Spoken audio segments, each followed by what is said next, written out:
Bonjour mes chers amis et bienvenue dans cette nouvelle vidéo. Aujourd'hui nous allons résoudre cette équation trigonométrique. D'accord?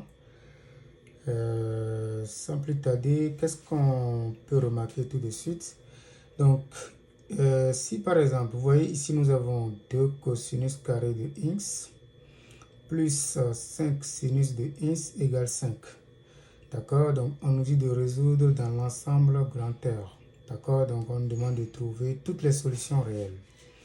Donc, regardez un seul instant, si on avait par exemple cosinus ici, vous voyez, donc on va juste faire un changement d'inconnu, on va juste poser t égale à cosinus de x, et donc là on obtiendra 2t carré plus 5t plus 5. D'accord, et comme ça on sait que qu'on aura affaire à une équation polynomiale tout court, puis on va résoudre avec un discriminant, puis c'est tout. Mais on n'a pas cosinus là. Donc, qu'est-ce qu'on va faire? Puisqu'on a sinus ici, on peut alors transformer ceci en sinus. Donc, on va utiliser le théorème fondamental, d'accord? Le théorème fondamental de la trigonométrie qui dit que cosinus carré de x plus sinus carré de x égale 1. À partir de ça, on va tirer cosinus carré de x qui est égal à 1 moins sinus au carré de x. D'accord? Dès que nous avons ceci, d'accord, on peut tout simplement substituer cosinus carré, d'accord, dans cette équation. Donc l'équation devient quoi? L'équation devient exactement 2 facteur 2, d'accord, 1 moins sinus carré de x plus 5 sinus de x égale 5. Et comme ça, on peut développer maintenant, ça fait 2, d'accord? Ça avec ça, ça fait moins 2 sinus au carré de x plus 5 sinus de x égale 5. D'accord? Donc, on remet tout en place. Donc, ça fait moins 2 sinus au carré de x plus 5 sinus de x. On n'oublie pas ce 2 plus le 2. Maintenant, on peut envoyer le 5 de ce côté. Ça fait moins 5 égale à 0. Donc, ce qui revient à moins 2 sinus carré de x plus 5 sinus de x moins 3 égale à 0. Donc, notre équation de départ n'est rien d'autre que celle-ci. D'accord? Donc, on va simplement résoudre cette équation. Mais comme je le disais tantôt, on peut maintenant changer l'inconnu. D'accord? Au lieu d'utiliser x, on peut prendre t égale à sinus de x. Pourquoi on le fait? Parce que si après, on cherche à remplacer, à substituer sinus de x par t dans cette équation, on obtient quoi? Moins 2t au carré.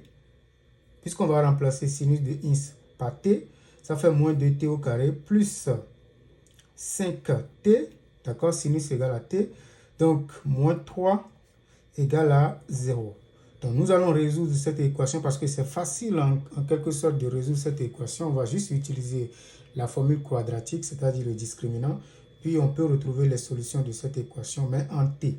Donc discriminant delta, c'est égal à quoi? Ça fait b carré moins 4ac. N'oubliez pas, dans cette équation quadratique, le a ici, c'est égal à moins 2. Le b, c'est égal à 5. Et le c, c'est égal à moins 3. Comme ça, je peux utiliser la formule quadratique b carré moins 4ac. Puis on y va. Ici, on obtient quoi? B au carré, ça fait 5 au carré, c'est 25. Moins 4 fois le a, c'est moins 2. Fois le b, c'est moins 3. Donc, on obtient 25. D'accord? Moins avec moins encore, ça fait un moins. Parce que moins fois moins, ça fait un plus. Donc, il va rester ce moins-là. Maintenant, 4 fois 2, ça fait 8. 8 fois 3, 24. Donc, le résultat du discriminant, c'est exactement 1. D'accord? Mais et vu que le discriminant est positif, tout est beau. D'accord? On peut tout simplement faire de bonnes choses en calculant le T1 puis le T2. D'accord? Donc, T1, ça va être simple. T1, c'est moins B, moins la racine du discriminant sur 2A. Donc, si on calcule, on obtient quoi? Moins B, ça fait moins 5. Moins la racine du discriminant, ça fait 1. Divisé par 2 fois A, c'est-à-dire divisé par moins 4. Parce qu'il doit multiplier le A par 2. Donc, moins 5, d'accord? Moins 1, ça fait moins 6. Moins 6 divisé par moins 4, ça fait 6 sur 4.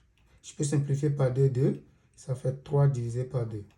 D'accord? Ça, c'est la première valeur, la première solution de cette équation en T. D'accord? Dans la deuxième solution T2, d'accord? On peut la calculer en utilisant la formule toujours, moins B plus maintenant la racine du discriminant sur 2A, ce qui fait moins 5, parce que B c'est égal à 5, plus la racine du discriminant qui fait 1 sur moins 4. Donc, moins 5 plus 1, ça fait moins 4. Moins 4 sur moins 4, ça fait 1. Ça, c'est le T2. D'accord? Donc, nous avons T1, d'accord, qui vaut exactement 3 demi. C'est ça ici.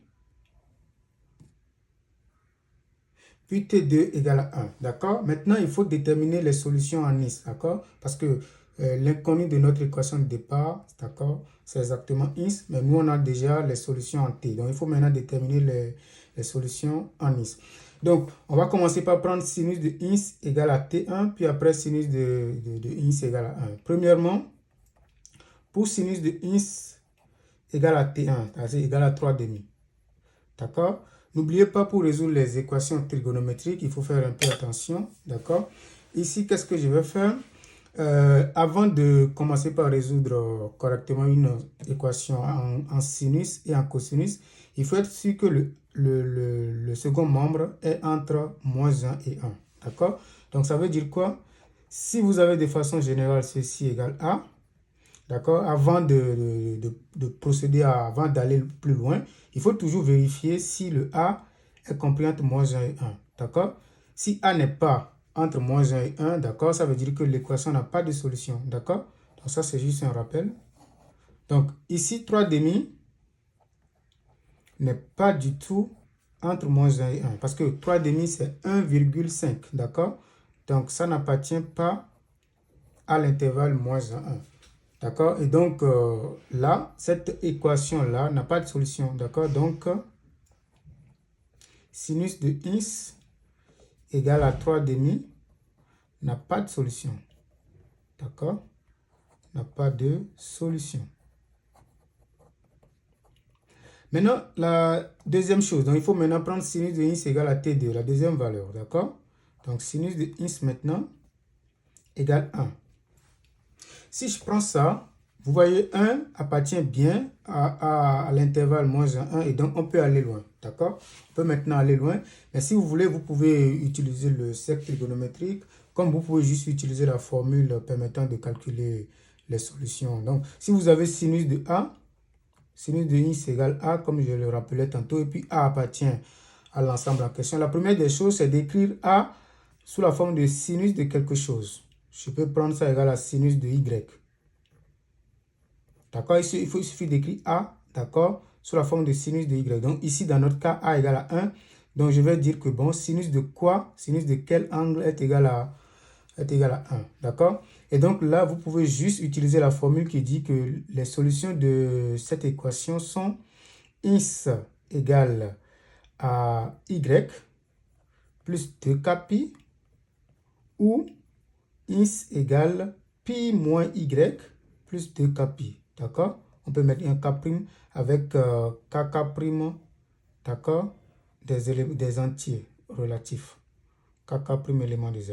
Donc, c'est exactement ce que nous allons faire. Donc, je vais essayer d'écrire 1, d'accord? Sinus de quel angle égal à 1, c'est pi demi tout de suite. Donc, ça veut dire quoi? Que notre équation sinus ins égale à 1, ça revient à sinus ins égale à sinus de pi demi.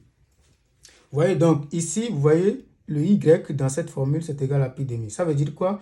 Que les solutions de cette équation sont ins égale pi demi, d'accord, plus 2k pi, ou ins égale pi moins pi demi, plus 2k prime pi. D'accord? Le k et k prime sont des entiers. Mais ce qu'on constate ici, c'est que pi moins pi demi, c'est encore pi demi. Donc, on peut retenir juste une seule expression. Ça fait pi demi plus 2k pi. D'accord? Donc, ça, c'est la solution de cette équation de départ. Ça, c'est la solution générale. D'accord? Donc, ici, vous pouvez aussi observer ça dans le cercle trigonométrique, pour ceux qui aiment le cercle trigonométrique. Vous voyez? Donc, sinus, c'est l'ordonnée, et puis cosinus, c'est les abscisses. Donc, ce qu'on veut ici, c'est qu'on cherche le point du cercle trigonométrique qui a pour ordonnée 1. C'est tout ce que ça veut dire. D'accord? Si je parcours ce cercle trigonométrique, quel est le point qui a pour ordonnée 1? C'est l'unique point. Ce point-là a pour ordonnée 1. D'accord? Donc, ça veut dire quoi? Maintenant, si on fait le tour, chaque fois, on constate que si on fait un tour, on revient ici, on tombe sur la même chose. Donc, le point qui est ici, c'est un angle droit, c'est pi demi. Donc, si on ajoute ici les 2k pi, ça veut juste dire qu'on fait un tour chaque fois, on fait le tour chaque fois. D'accord? Donc, le 2k pi veut dire qu'il faut faire des tours. D'accord? Donc, k fois 2 pi, ça veut dire le nombre de tours. On fait 4 tours, en fait. Parce qu'un tour, ça fait 2 pi. D'accord? Et donc, lorsqu'on multiplie par un k, ça fait 2k pi. Et c'est exactement ce qui est là. D'accord? Voilà. Donc, c'est la fin de cette vidéo. N'hésitez pas à vous abonner pour plus de vidéos. Merci.